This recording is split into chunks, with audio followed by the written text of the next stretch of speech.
শত্রুতা যেখানে শেষ, বন্ধুত্ব যেখানে শুরু হয়।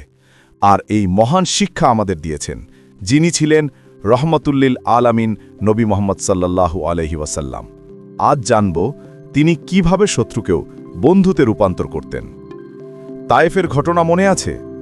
পাথর ছুঁড়ে রক্তাক্ত করা হয়েছিল তাকে, কিন্তু তিনি বদলা নেননি, বরং দোয়া করেছিলেন, হে আল্লাহ, এরা জানে না তাই ক্ষমা করো।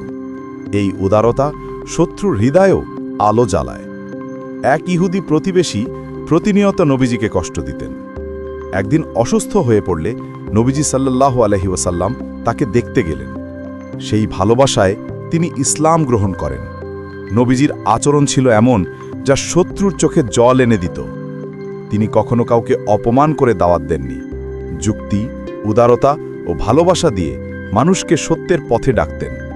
তার কথা ছিল, সবচেয়ে উত্তম ব্যক্তি সেই যার হাত ও মুখ থেকে অন্যরা নিরাপদ। তিনি শত্রুর ভুল ধরতেন, কিন্তু অপমান করতেন না। বদলা নয়, বদল চাইতেন। তার দৃষ্টিভঙ্গি ছিল, মানুষকে ঘৃণা নয়, পরিবর্তনের সুযোগ দাও।